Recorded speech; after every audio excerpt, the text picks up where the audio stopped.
Betapa terkejutnya dia. Wajah ibunya dipenuhi belatung dan berdarah. Astagfirullah. Siapa kamu? Dah, pergi kamu. Jangan dekati aku. Malam itu, Aini tidur lelap di samping suaminya. Sampai tiba-tiba, ada pengantin berlumur darah berdiri tepat di sisi ranjang. Ia menyeringai, mendesis. Lalu, kamar itu berubah jadi tempat kematian.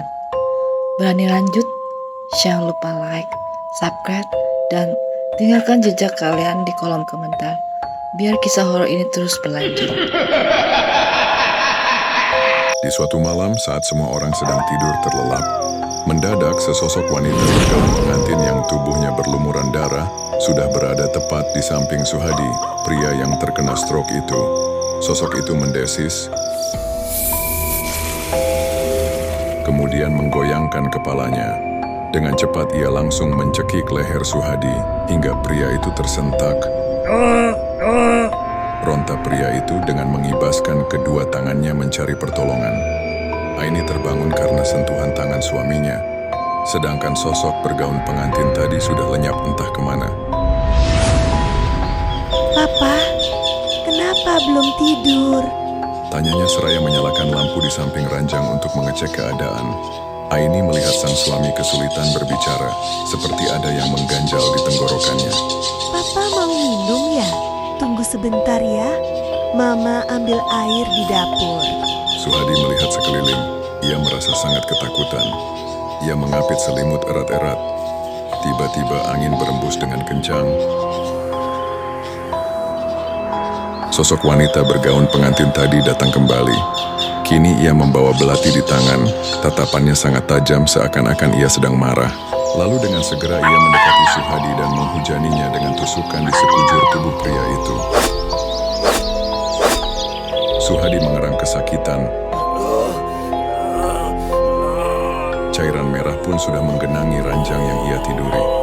Sedangkan sang wanita hanya tersenyum puas menikmati pemandangan itu.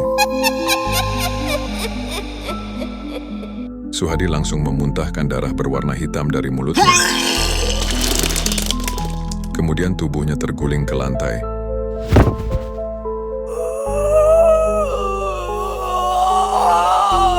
Aini yang baru saja kembali dari dapur melihat sang suami jatuh dari ranjang. Ia pun ikut panik. Astagfirullah. Pa, kenapa ini? Mbak, Dimas, Dinda, tolongin Mama. Teriak wanita itu meminta pertolongan. Maafin, Papa, Ma. Ucap pria itu tertatih-tatih, kemudian mengembuskan napas terakhir. Keesokan harinya, mobil ambulans dan polisi sudah berada di depan rumah mewah itu. Dokter menyatakan bahwa Suhadi mengalami gagal jantung karena tidak ditemukannya bekas penganiayaan pada tubuhnya. Kemudian, jenazahnya segera dikuburkan. Beberapa warga desa sempat bergunjing di belakang keluarga itu. Kasihan sekali, cepat banget meninggalnya. Iya, padahal kaya raya.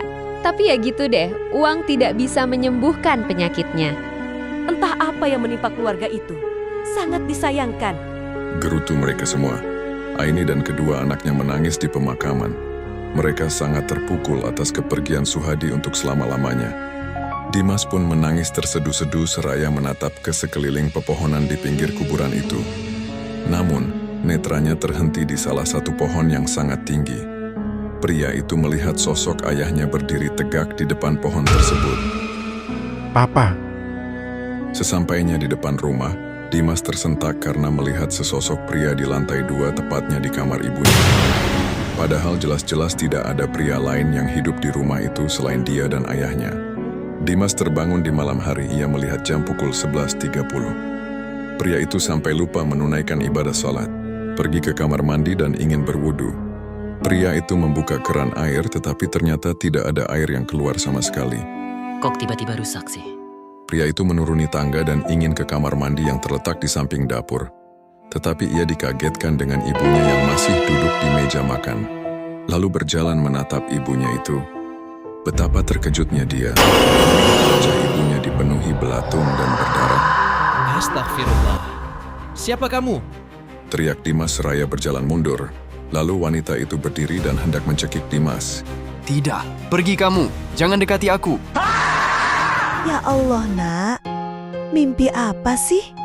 Sampai teriak-teriak, cepetan bangun.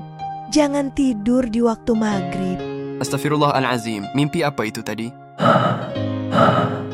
Pria itu segera berwudu dan pergi ke masjid yang tidak jauh dari rumahnya.